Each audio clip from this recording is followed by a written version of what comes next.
What's up, everybody? Welcome back to That BS Guy, your one-stop shop for everything weight loss surgery related. You'll notice that my microphone is now in frame today because I am actually in the middle of a move. If it weren't for this green screen behind me, you would probably see a whole lot of mess going on.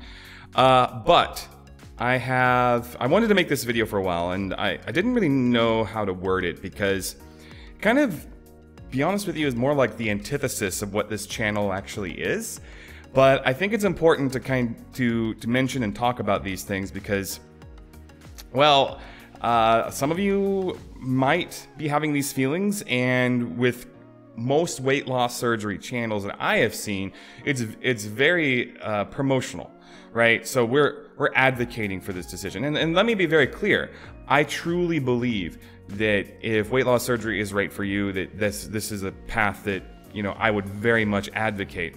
Once again, just because I advocate something does not mean that I am a medical expert or anything, so please make sure that you consult with your physician before you do anything in regard to weight loss surgery. With that being said, this video is exactly what the title says, why you should not get weight loss surgery. So I'm going to go over 4 to 5 things that I have found that maybe if you fit in one of these categories, that maybe you shouldn't have weight loss surgery. Okay, the number 1 reason, or actually number 5 reason, I should say, whatever. It doesn't matter. There's no particular order. But so the first reason is that you're just overweight. Now, what I mean by overweight is you're not morbidly obese. You're not rolling around in a little buggy. You know, you can still ride rides at an amusement park. You don't need a seatbelt extender. You don't have early onset diabetes, or you're not diabetic because of weight. You don't have sleep apnea. You're just pudgy. Okay, I would say that you are not, in my opinion, a very good candidate for weight loss surgery. You may think to yourself, okay, well, I've been slightly overweight or overweight by 10, 20, maybe even 30 pounds my entire life. And yeah, that can be inconvenient. But for the majority of us who have had weight loss surgery, we weren't just 20, 30 pounds overweight. We were 130 pounds overweight or 200 pounds overweight. It's quite the difference. For me, I'm not to my goal weight yet, and I've lost around 160 pounds. Now, for a lot of people, that's a whole person. That's like a legit person plus their dog, depending on how big or tall they are, or at least a small, like a mid-sized woman, with her dog.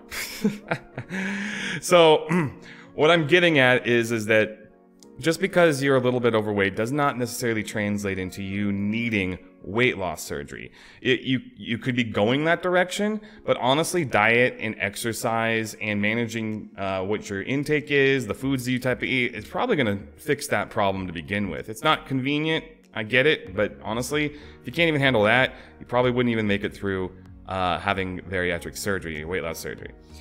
Which brings me to my second one, that you don't have it in your mind that you have to change a habit. Okay, so this surgery, some people think that because you have a surgery, then all of a sudden you just cascade all this weight off of you, and that, to a certain extent, that is true right after you have a surgery. But I'm here to tell you that that it is not true for after a certain point. It's a tool. It allows us to be normalized. So, for example, I've been sitting around the 219, 218, 220, weight range since the beginning of the pandemic. And there's nothing wrong with that. But if this surgery was just going to continuously make me lose weight, I would still be losing weight. And I am not losing weight. I am plateaued. And I'm plateaued in a comfortable area. I still would like to lose like 14 more pounds or so. But am I really going to complain after being almost 400 pounds that I'm 219? Hell no. I am so grateful for being at that weight range. It's unbelievable. But what I will tell you is that, I said this in the previous video of mine, it's not an I win button. It's not an instantaneous loss, okay? When you go into weight loss surgery, you have to eat a certain way. And depending on the surgery that you have to take vitamin supplements. You have to make sure that you drink enough water per day. You have to make sure you get enough protein per day. All of these things, because otherwise you're gonna have even worse ailments occur. Like you can be malnourished, you can lose your hair, you know, because of the lack of protein. All of these things are stuff that people don't really think about, you know? And so, you know, you think of weight loss surgery for someone who's never really put a lot of research into it, and it's like, oh yeah, weight loss surgery, I'm just gonna lose a bunch of weight. No. You know, like I said, there is some truth to it at the beginning, because your body's going through a radical change, but you're gonna reach a point of where if you don't change your habits, you're gonna gain all that weight back, regardless of the surgery. It may be slower in some of the malabsorptive surgeries, but you will start to gain it back if you're not eating correctly and monitoring what you eat. So just be mindful of that. Number 3, your social habits will have to change, okay? So if you're a person that does not wanna give up beer, does not wanna give up carbonated drinks, does not wanna give up junk food, things like that, because you're constantly going out and you're being social, you might want to think twice about this. Okay, it is going to be it's going to affect you. It's going to affect you in a way where you know, if you want to go out to the bar and you're a beer drinker, well, guess what? You're probably not going to be a beer drinker, at least for a very long time. Okay, if you take shots, you know, that's probably not a good idea. Just the other day, I saw a post in one of the support forums as a girl went out with her friends and she took probably the equivalent of 3 drinks plus a couple tequila shots over the course of the entire night, and I think she ended up in the hospital because her body couldn't handle that much alcohol anymore because of the way she not only absorbs it, but, you know, just being smaller, all of this other stuff. So, you know, these social habits are important for you to kind of monitor. You know, if you feel like drinking is a big part of your life, like a really big part of your life, then weight loss surgery might not be healthy for you. You might actually have something really bad happen to you if you continue that direction. Now, with that being said, for those of you who've watched my channel for a while, I do drink alcohol, you know, but it's in moderation. You know, like I actually water down a lot of my drinks because first of all, I don't like a lot of, like, I try and stay away from the sugars, but at the same time, like, I don't want a drink that's just, you know, I couldn't drink, you know, an AMF type of drink or a Long Island type of drink and get away with it anymore. I mean, it just would not be wise for me.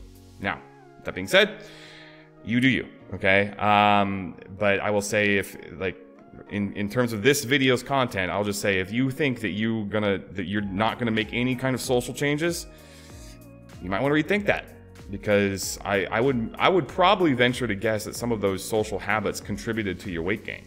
And so it might not be a bad idea to have some of those social habits changed to begin with. That's just me. You know, I'm just throwing that out there. Do with that what you will. The next thing is that, and I hate to say it this way because it's kind of controversial when I say this, but your value will change.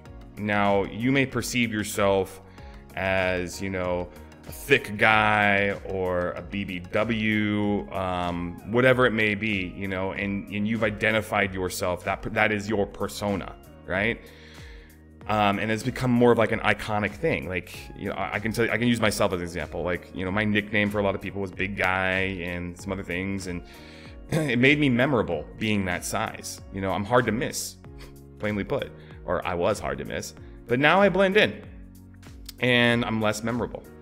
And I don't have that iconic thing. For women, I've seen women complain that, you know, their boobs kind of deflate, their butt goes down, and so some of those things that actually got them attention from some guys are no longer present. Even though they're healthier, they're losing some of the things that, you know, they identified for themselves as being an attractive thing or a memorable thing. So I can understand that. You know, for me, being big, I stood out in a bar. I stood, like, anywhere I went. Like, I was just big. You know, everybody kind of noticed I was there, for better or worse. Okay, I didn't really like the attention too much, but I mean, hey, if it gets your name out there, if you're a social person, you're an extrovert like me, then that's never a bad thing.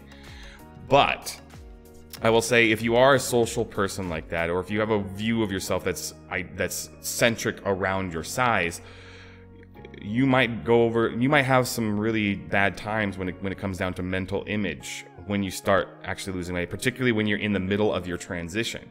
Not a lot of people talk about that. Like, one of the worst times, in my opinion, of weight loss surgery is, while it's an exciting time because you see the weight's dropping off, but one of the worst times is when you're in the middle of your transition, when you're like towards the beginning and the middle, where you've lost some weight, but you're still fat and you don't feel like there's any kind of crazy progress.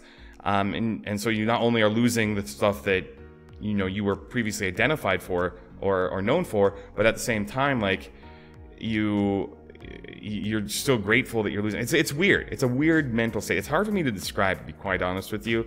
But I do think that if you're a person that kind of identifies or makes yourself identify as someone who is, you know, that's based around your weight or your size, then you might have a hard time as you start to transition. So that's something to kind of mentally grasp as you go through with this.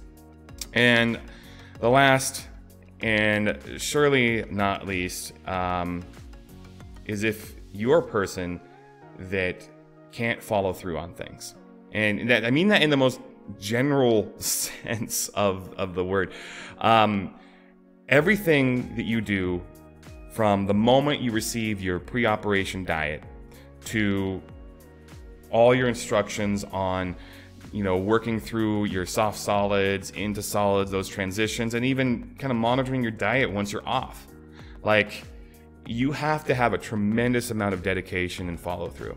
This is not something to take lightly. This is not something where you can just go into it and be like, yeah, I'm ready, I'm good, you know, and just adjust on the fly. No, you have to be 100%, not 99%, 100% dedicated to the fact that, hey, I have to change my entire lifestyle. Now, you don't have to change who you are as a core, right? Like, you're still you, but I'm talking about the way you are you, the way you're living, you know, what you're eating, what your social habits are. Everything's combined. So if you don't have that fire in your belly to really make those changes, this probably isn't the right decision for you, okay?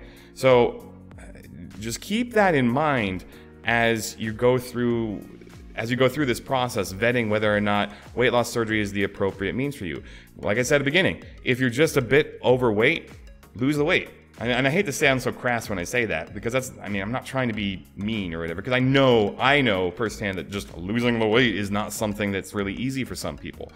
But what I will tell you is that losing 30 pounds is a lot more reasonable and doesn't require surgery compared to losing 130 pounds, okay? So be mindful of where you are, your BMI. You know, I know this, you know, as a big person, everybody was like, oh, BMI is just a, you know, just a set of, you know, like numbers that were built a long time ago. It doesn't mean anything. Well, kinda, you know, like, I would say that there is some wiggle room behind it, but I'm going to tell you right now, after having this surgery, I can tell you that there's some more validity to what that BMI scale actually is, okay? And I hate to say it like that, because that may not get me any more subscribers by saying that, but I'm just saying, for truth to you guys, you know, I acknowledge it. I mean, first, you know, the first step in really realizing what you can do, what the next step is to really realize where you're at and what you're doing with yourself.